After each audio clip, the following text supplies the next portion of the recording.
Aviation. Today, we're going to be covering electronic flight bags, what they are, what you can use them for, how you use them, and some tricks of the trade on when you're using an electronic flight bag for a check ride.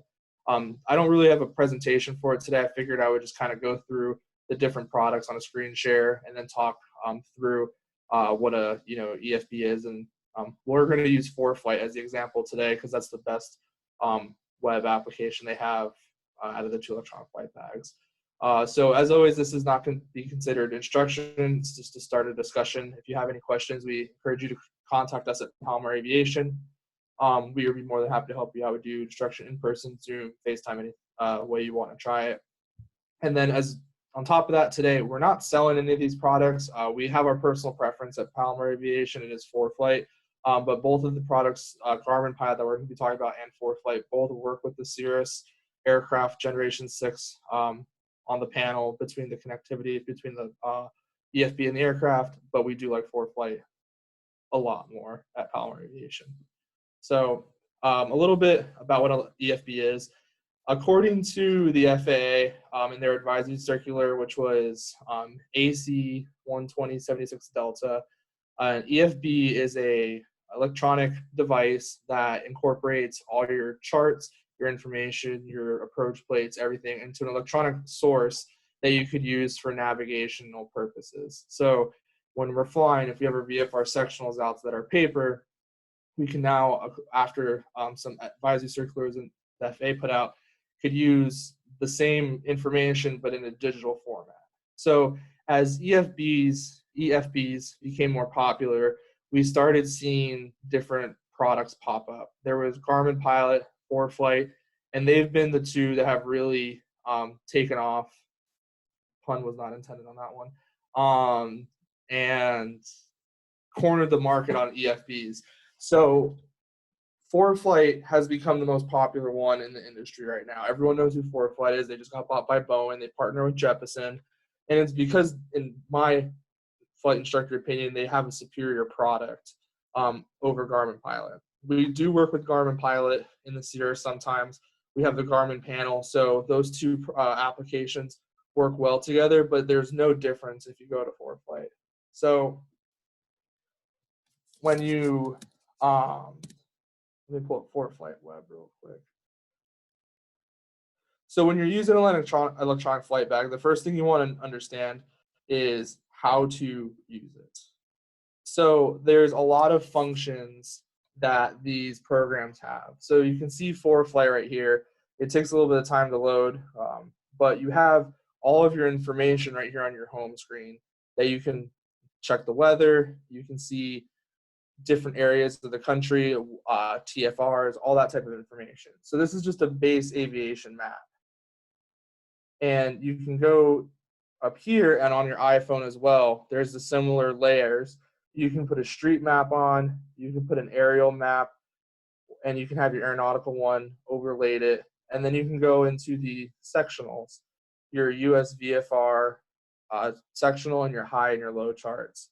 So you have all of this that normally would be these big, massive pieces of paper that you're unfolding while you're flying. You're trying to get your plotter and your information. You're on your E6B, doing all your ground speeds. You now have this information that is at your fingertips, either via computer when you're doing your flight planning or on your phone via your iPhone, Android, or your iPad or Android tablet.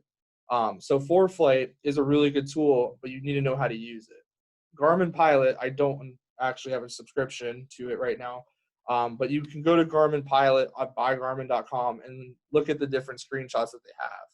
So you can see that they look similar in what how their layout is, and the functionality is the same, so it becomes a personal preference on what you want to use. So you can see that I have the IFR load chart right here. And we want to do a VFR flight, and we're just going to use the VFR sectional for this demonstration. So right here, we have our San Diego. Sorry, I hate how it renders. So we have the San Diego class Bravo right here. We want to plan a trip from Palomar to Palm Springs. So we want to use our EFP to do it. And like I said, you can do this either on a computer or a tablet or iPhone, whichever one your preference is. I personally use the iPhone the most. I have one of the bigger screens, so it's basically like an iPad mini. But my iPhone is connected to cell service while my iPad isn't. So I can do everything in one click without having to connect my iPad to the internet. But when I'm flying, I use my iPad for a little bit bigger screen and a backup when I'm flying an airplane for the charts. So when you're doing your flight planning on an EFB, you need to make sure you understand what it does. So the first thing you need to do is you can go to flight plan right here, and you can type in your airport that you're starting at, and you can press enter. And it'll put Palomar on the map right here. And then you can put your destination airport and press enter, and it's going to give you a direct line right to your destination airport.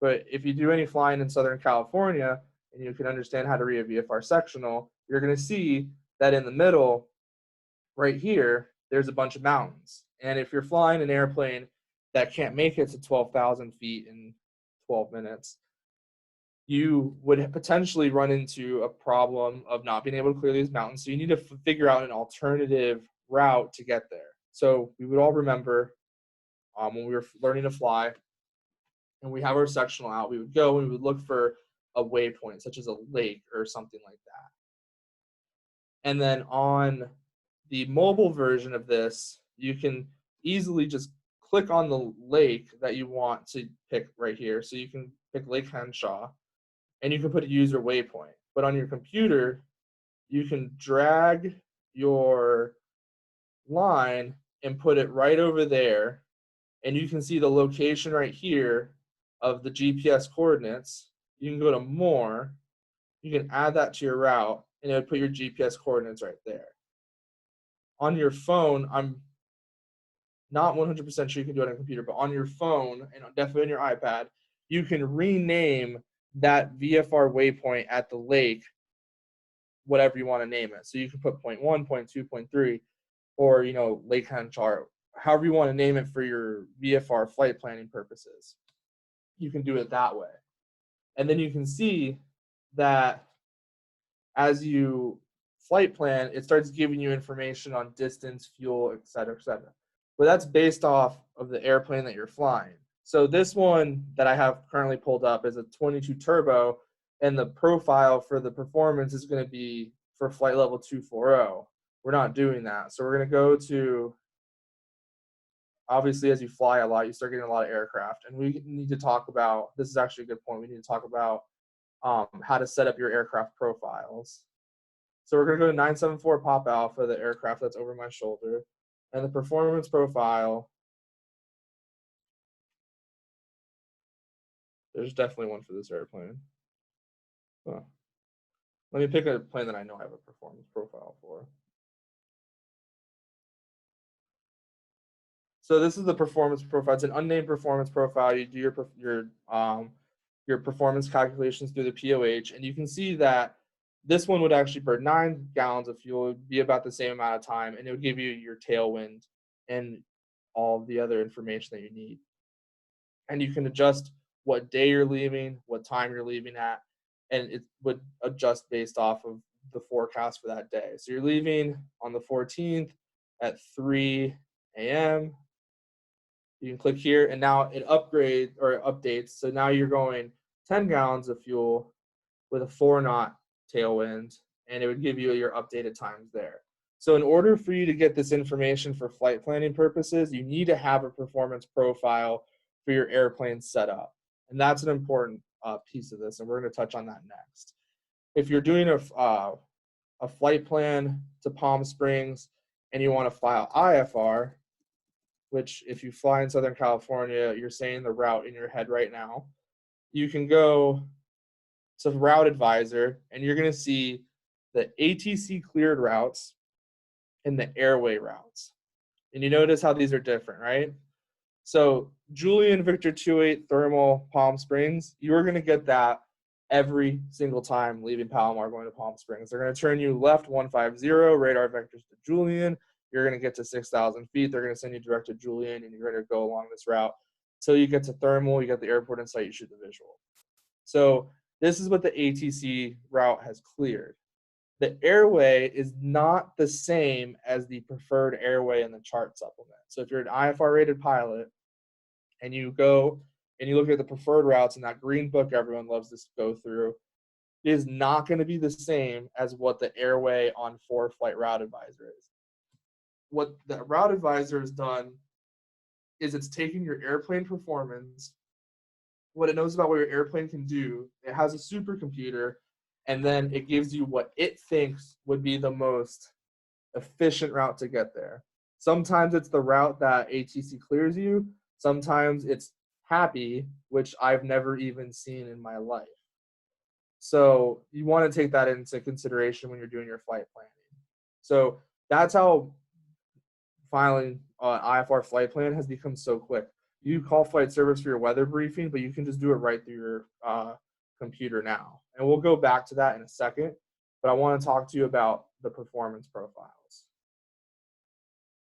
So when you're setting up your aircraft in Forflight, you go to the aircraft tab, either on your phone or your computer, and you can see all of the different aircraft that you fly in the type, serial numbers, home airports. So we're going to go ahead and figure out why 4 Papa Alpha was not going to meet a performance profile. So right here we can see 974 Papa Alpha, our serial number, our airplane, our aircraft home. And airspeed units is important. If you fly older airplanes, some of them still have airspeed indicators in miles per hour, which really trips you up if you're not used to it. But it also will really mess up your flight planning if you have all the units in its POH are in miles per hour, but you plan it for knots. Remember, there's a difference between the two. So you have a performance profile here for 4 Papa Alpha, and it's a cross-country cruise performance profile. So you can optionally put climb, true airspeed, fuel per hour, climb rate, and then descent. And then you can also, and those are the optional data points. The mandatory ones are cruise and the cruise per hour fuel burn. And I got those numbers directly out of Section 5 of the POH. I'm pretty sure I picked 8,000 feet for my cruising altitude, and I put, I always add 0.1 to my fuel burn per gallon because that's based off a brand new airplane in the POH. So if you're flying, an airplane that's within a few years old, you can put an extra 0.1. For some of the older rinky-dink Cessnas I have in here, I added almost an extra half gallon to be on the safe side of it because those airplanes don't run the same as what they did before. But that number you're getting from your performance profile is the baseline that the flight planning software is going to use for your true airspeed for cruise and then your fuel burn, so you can figure out where you are in terms of endurance of your aircraft and whatnot. And then as you go down, you go to best glide speed, the best glide ratio. We'll touch on why that's important in just a second. And then default altitudes. So having transitioned into the Cirrus and some of the students that are with us today, that what our ceiling for the aircraft is, but you want to set a default cruising altitude of what you think you're going to fly at most of the time. So for the Cirrus, it actually defaults, if you add the G6 profile, to 8,000 feet. In California, 8,000 feet is a pretty normal cruising altitude to get to. Here in Florida, you don't get to 8,000 feet very often. I stayed at 3,500 feet the whole day today. But you want to make sure that as you change your altitudes, the performance is going to change. So you look at the updated numbers if you're changing the altitude you're flying on your flight plan. And then it just gives you some basic equipment, what type of fuel it has, gallons per hour, how much it takes to start, taxi, and takeoff, and then the filing information. So you can file flight plans via VFR flight plan or an IFR flight plan via Forflight and Garmin Pilot. If you're with us, I want to say almost a month ago, we had a gentleman give a talk about air traffic control, and he made a really good point that VFR flight plans that are filed through Forflight do not go to air traffic control. So you can't file a VFR flight plan on Forflight and call ATC and say, hey, I want to open up my VFR flight plan. They're going to say call flight service, who will open up your VFR flight plan and still will not tell air traffic control, your VFR flight plan is open. You have to go again and establish flight following. So, but IFR, you know how IFR works. So, but you need to understand the filing equipment for your airplane. So I'm not going to do a lesson, or I'm not going to talk about what each of these entails. The great thing about Forflight, if your airplane is within 30 years, it most likely will be able to pick up the equipment for you. When I put Papa Alpha in there, it already put all the equipment for the FA and ICAO filing. And if you don't have the ICAO filing done anymore, it won't let you file because we're all on ICAO flight plans now. And then there's some extra pieces of information: dinghy count, emergency procedure, emergency equipment, survival equipment. And then you can put your you can put as many profiles as you want. So when you're doing, you know, an airplane like a turbo where you can go all the way to the flight levels, you want to make sure you have a performance profile for the flight levels, because it's going to have different performance than if you're at, you know, 6,000 or 7,000 feet. So we're going to go here and we're going to file a flight plan. We're going to simulate a flight plan with the route advisor from KCRQ to KSMO. And this is why right here, Forflight has won everyone over at Palomar Aviation. Because if you fly in Southern California, you have flown a tech route. And if you've never flown a tech route, consider yourself lucky. So tech routes are predetermined routes that air traffic control will, you know, clear you for. And if you're looking at these routes, it's a lot of VOR tracking, everything like that, but it loads directly from Forflight. You can file it. You'll get your as filed route through air traffic control clearance. And then when you fly the Generation 6 Cirrus aircraft, it has the panel Bluetooth connectivity, so you can just shoot your flight plan from Forflight right to your panel. And when you're putting a tech route in and it's talking about intercepting different radials and all this stuff, and you can just send it right to your panel on the new aircraft with this 4-Pop Alpha does it, any of the G6 with the AirSync do it.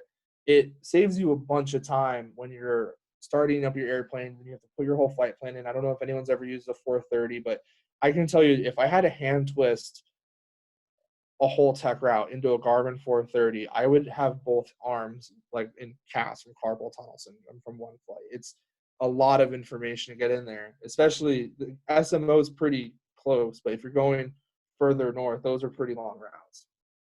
So you want to, you know, have your airplane set up, your profile set up, what altitude you want to go to, just from knowing what they want you at.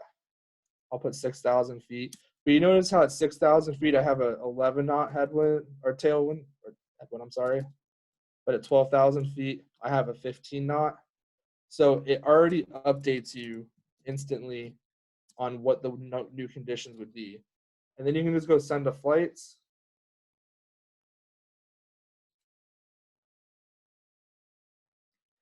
And you'll have all your information right here. So how far it is, the estimated time of route, your fuel and your wind, the dates, if you need to update your times, alternates. And I really wish I was able to get my cell phone connected to my computer so I can screen share this. But for IFR pilots, we all know the alternate rule.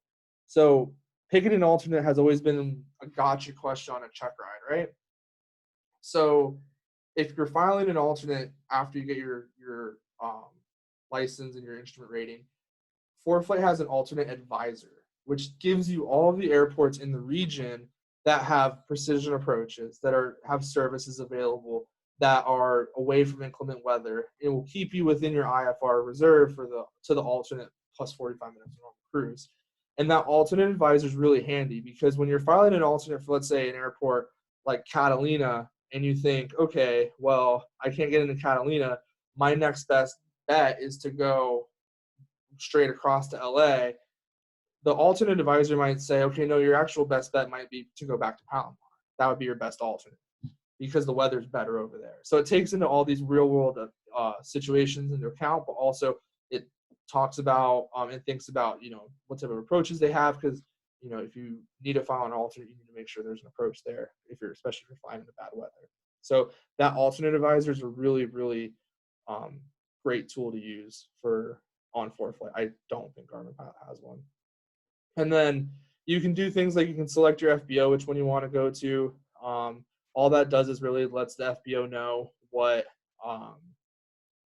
to expect from you, and then you can put fuel at shutdown and times. I don't personally use these two, so I'm not exactly sure what they do, but I'm thinking fuel at shutdown is just going to give you a really accurate idea of what you have to start your next flight, so you're not guessing. And then times, you can put your hobs and tack time in if you're tracking your stuff, and that would go into your electronic logbook. So we have a couple minutes left. So Forflight also does, besides just the flight planning stuff and the aircraft tracking, it does have a really good logbook. Electronic logbooks are a thing of the future. You can see mine is about 1,400 hours behind.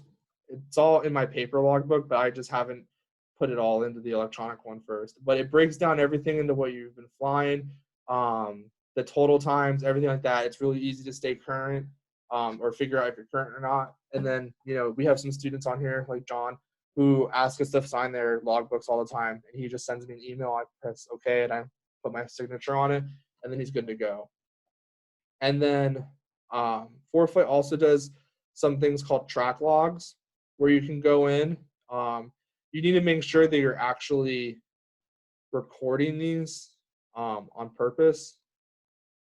But you can see here that this was my track with one of my flights on New Year's Day, or I'm sorry, New Year's Eve. And we went all the way up to, this was one of my students' cross countries. We went over to Ontario, did a landing here, and then we went over through Banyan Pass and went to Palm Springs and came back over here. So as a flight instructor, it's a really good tool to go show you, okay, well, this is where you kind of screwed up over here. This is where, the skydiving place was, so you notice how we offset from your track a little bit. So it's a good, useful tool for a flight instructor on our end. But on a pilot's end, it's good to go back and kind of, especially if you do a lot of the same flight, see how they move you through traffic, and it helps you aid in your situational awareness. Because if you start to understand, okay, as I'm getting towards Irvine or something like that, when you're flying into the Los Angeles area, they start to have you start going a little bit further east. And so you can start anticipating that, and you can stay ahead of the airplane. And you can go do that going back by studying track logs. I have track logs from years ago, and sometimes I forget to push the button, and sometimes I have a little GPS that connects to my iPad that picks it up for me. So I don't really keep track of these very well, but I have 4 pages of them, all the way back from 2017. So Forflight, great tool. Garmin Pilot, a lot of the same functionality. Stuff that I couldn't show you guys on the computer were the approach plates. You can go to your phone or your iPad and pick them up there. You can show them up on the computer, but if you're instrument rated, you know what an approach plate is. But approach plates are something else that Forflight has. It has all your stars, it STIDs. Garmin Pilot has the same thing. If you have the higher versions of Forflight, they start letting you overlay your approach plates onto your map, so you can see exactly where you are on the plate in comparison to where you are on your moving GPS map, which is really cool. A lot of good situational awareness. And then there's this one edition of Forflight that if you go to certain airports, you can get your PDC clearance, just like a ACAR system in a jet. They'll text you your IFR clearance, and then you can just taxi up and go take off. I've never been able to get to an airport that has that, but I have some friends who use it, and it's pretty nifty. You could also get full weather briefings on here. It'll give you your full nav log, and these are really great, useful tools. The caveat is you need to understand how to use them. Forflight has a ton of videos on their website about how to go through their product and use it their effective way. They're doing a lot of great seminars right now while everyone's kind of stuck at home. I know a lot of people are starting to get back out there, but Forflight does a good job keeping their pilots engaged. And if you're using it on a check ride, there is no problem with it. The FAA says you can use electronic flight bags on check rides anytime you want. The examiner is going to want to know that you know how to use it. So they might ask you questions about something that they know how to get to on your EFB. But if you don't know all the ins and outs of it and you start struggling and you're flying an airplane and you start focusing on your iPad because it's asking you exactly how long this leg is and you're not familiar with how to use the product, that gets you in trouble, and that's where EFBs become a problem. But other than that, they become an incredibly useful tool in all parts of aviation. You're not going to see a single professional pilot that's not using an iPad with an EFB on it for all of their information. So, Nick, I just want to talk to you a little bit about how you get your students to learn the EFB and little tricks that you use to make sure that your Yeah, flight planning is good. yeah, absolutely. I mean, we always start small with by maybe just learning how to check the weather, for example, on Forflight. I mean, the electronic flight bag isn't just for the flight portion of your flight, it's for the pre-flight and the post-flight. So a lot of those features that you showed, like the weather briefing, it's a great tool to use. So before every flight, we always go on Forflight.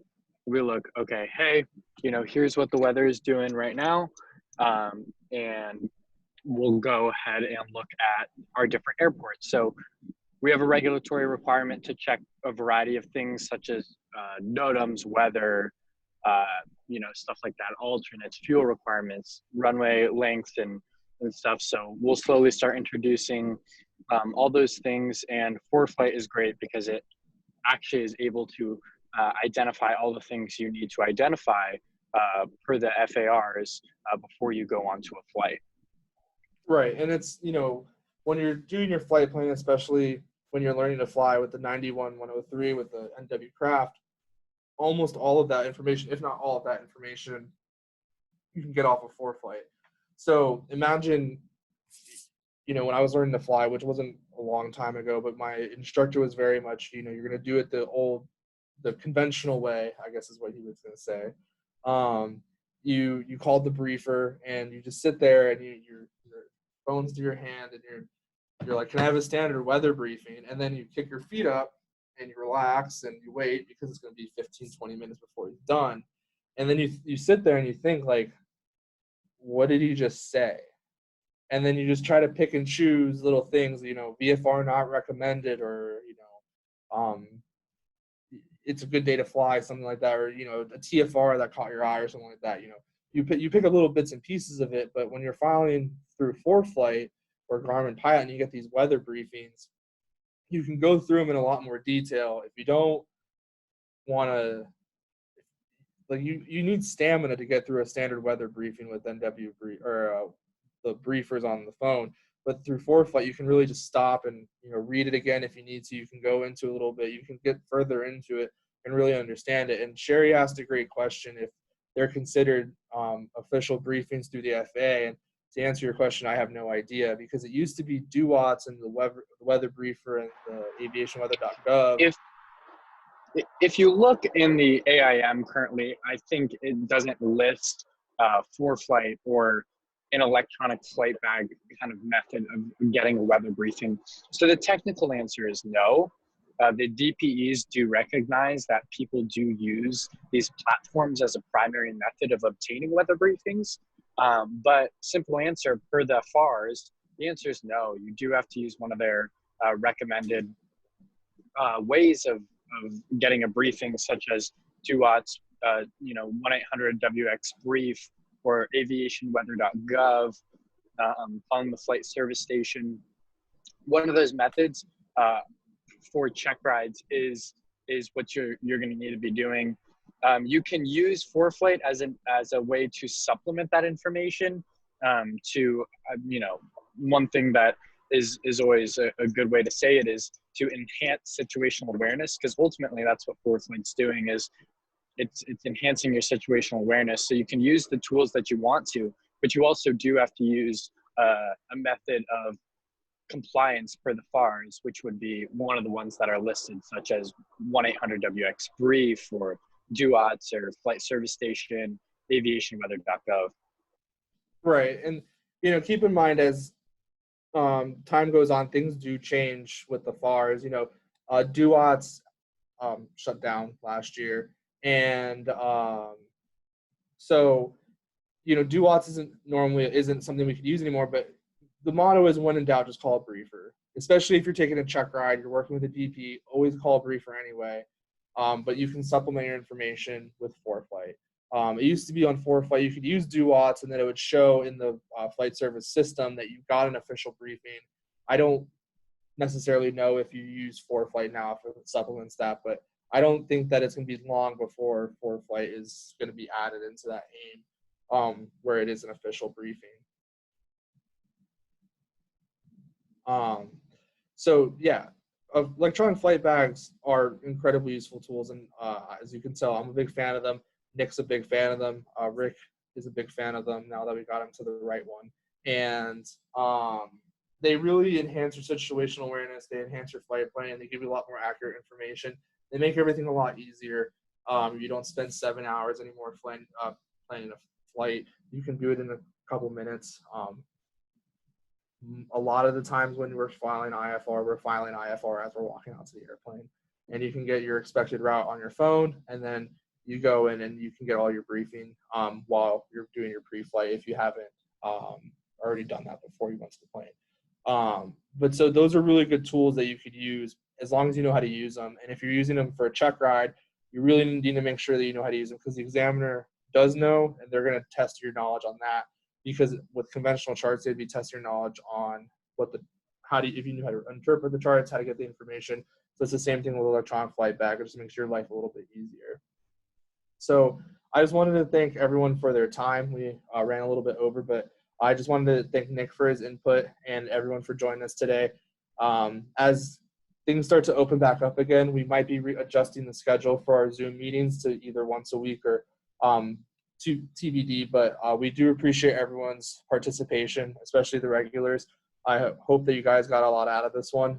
As always, they're available online at palomaraviation.com on our Zoom page for recording. And then we also have our upcoming schedule for the next 5 meetings coming up, which will be good.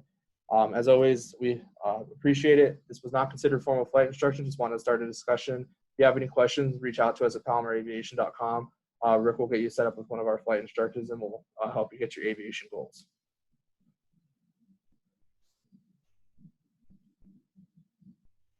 Thank you, Brian. Yep, thanks, Rick. Thank you. See ya. Thanks, John. Thank you.